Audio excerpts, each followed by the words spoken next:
Hello guys, welcome back to Jim's Shed and welcome back to Project Mini. Now, what am I up to today? Well, as you can see, the car is up on axle stands, the engine is running, and what's that all about? And I have a light underneath. Well, basically I'll just give you a rough outline of what's this car. I probably mentioned it in an earlier video that I was telling you this car, look, this car is more or less sorted. I purchased it from a guy called Philip down in Cork, and in fairness to him, he's a member of the R53 club of Ireland and the UK. He's a top guy, you know. Philip, hello to you and all your friends down in Cork. Hope you're all doing well. I know he's a subscriber to this channel, but he more or less told me this car was sorted. You know, there's nothing, no major issues. A couple of ball joints, brake lines, that was it. But I did find one problem, as I mentioned in an earlier video. The clutch release bearing, or throw out bearing as the Yanks call it, there's a slight rattle in it. Now it's only a tiny rattle, and my intentions is sometime to replace the clutch, which I have there at the ready. When I'm in there I might replace the clutch, but I went on a nice long drive on it yesterday, and I went up the motorway, and I covered 18 miles in about 12 minutes. I'm not going to tell you what speed I was doing, you can work it out for yourselves, but anyway, when I came back I just said I'd give her the look once over and everything was fine. However, I discovered a very small oil leak. Now look, these cars are notorious apparently for oil leaks, right?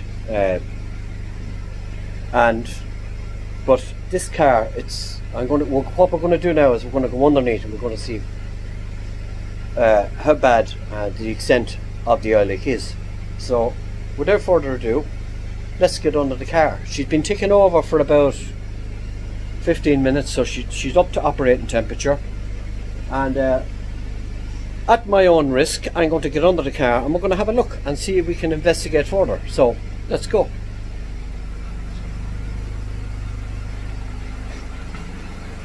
Okay, so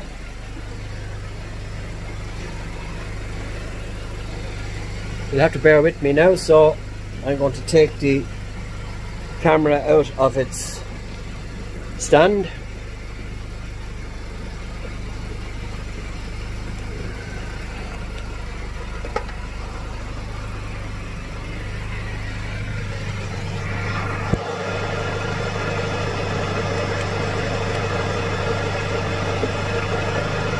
Okay.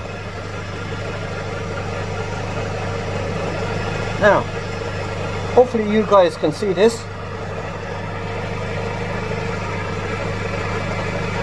Right there. So,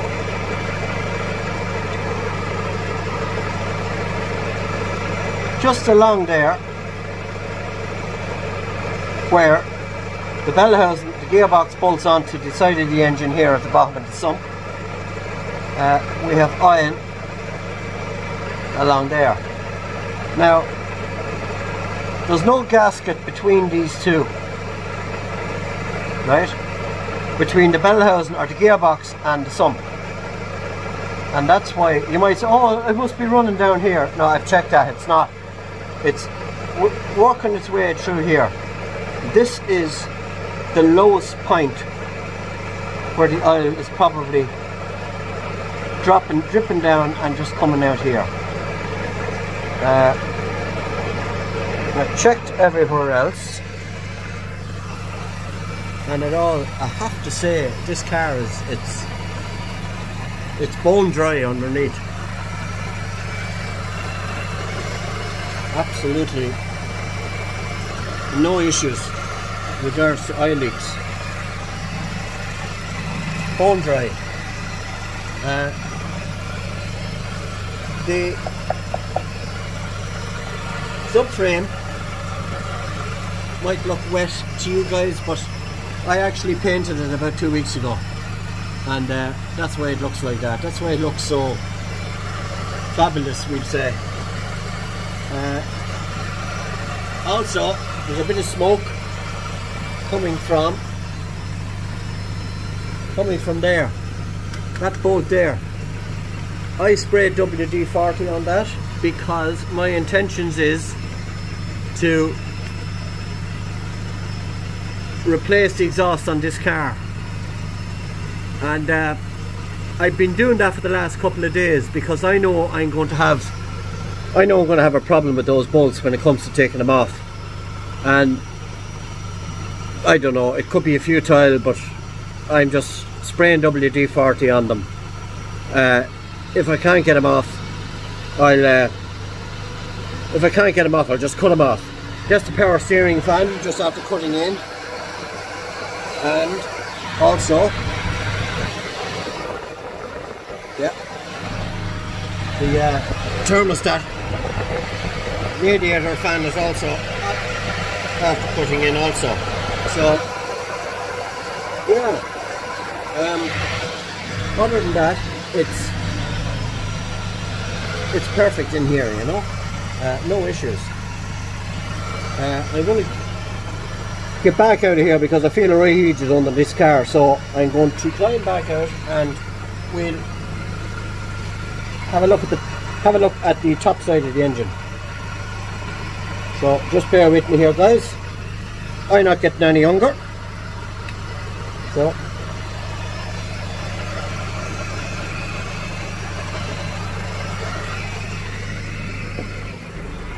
okay.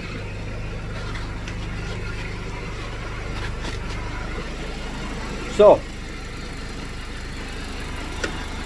just bear with me now. I'm going to switch her off. Okay, boys, I'm back to the land of living. I've switched the engine off. Now underneath you might have, I know microphones on these cameras pick up every single piece of sound that's coming from anything, but with harmonics and everything else, but the engine on this car runs as sweet as a nut, I have to say. Even the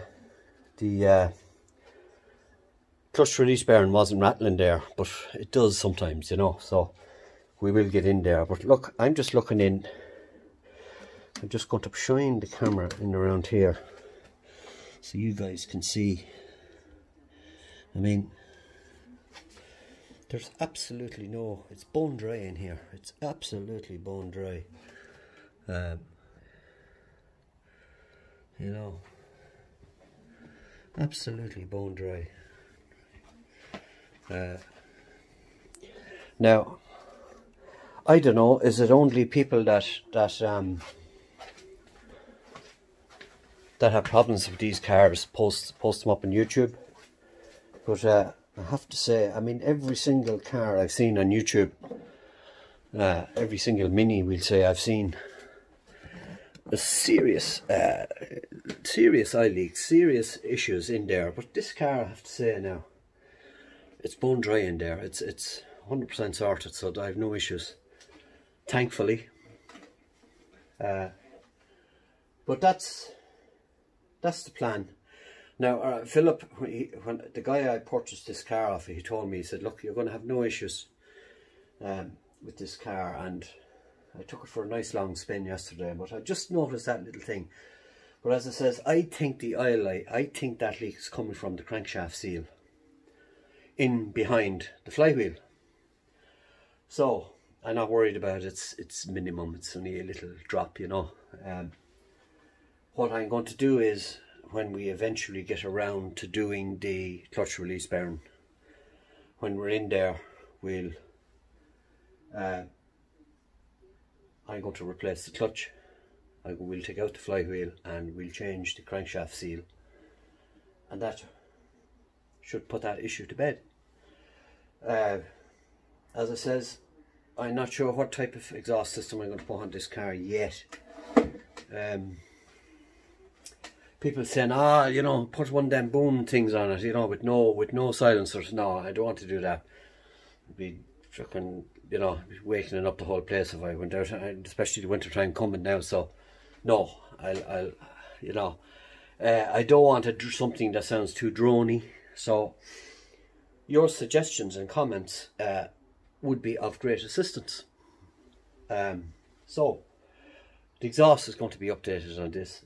I'm going to put a small 15% pulley on the supercharger. Now, to do that, it comes as a kit. You get the pulley, you get the belt, and you get cooler running spark plugs, because your intercooler is going to be spinning a lot quicker. It's like a vacuum cleaner. It's going to generate more heat, and you know, lean mixtures. These cars don't like running too lean. It can cause all sorts of problems, you know. So it comes as a kit. So that'll be, it's a 2-hour job, I think, as far as I know. But I don't think, I've looked at it, I don't think it's going to be that much of an issue. I'm going to do that. I'm going to put a cold air intake system, you know, cold air or induction kit type thing. Haven't decided exactly what manufacturer I'm going to do, but I think I'm going to go with the enclosed box, the enclosed one. I don't like looking at air filters, you know, exposed in a hot engine bay. What good are they then, you know? So there is a cold air intake system that you can get that, you know, it's an enclosed unit. And that's more or less it. You could do all sorts of shit on this car, you know, bigger intercoolers and all this, you know. It's crazy money. You could spend thousands, and what's the benefits? That much, you know. Some people spend, you know, could spend 500-600 euros on improving all the piping and intercoolers and the whole lot, and for what, 2 or 3 horsepower? Nah, not worth it. Might look good, but I mean, how often are you going to have the bonnet open on these things, unless you go to shows? I'm not into the show thing, you know. I just want to sit in and go out on a Sunday or a Saturday or whatever and go for an old blast, you know. But anyway, look, guys, that's where we're at. Don't forget to like, share and subscribe, and I'd appreciate all your comments and suggestions, right, on what I should do with this Mini. I'm not going to spend a fortune, no, but you know, we'll keep it tight, guys. Keep it tight, you know. So look, guys, once again, thanks for watching, and we'll see you in the next video. Touraloo.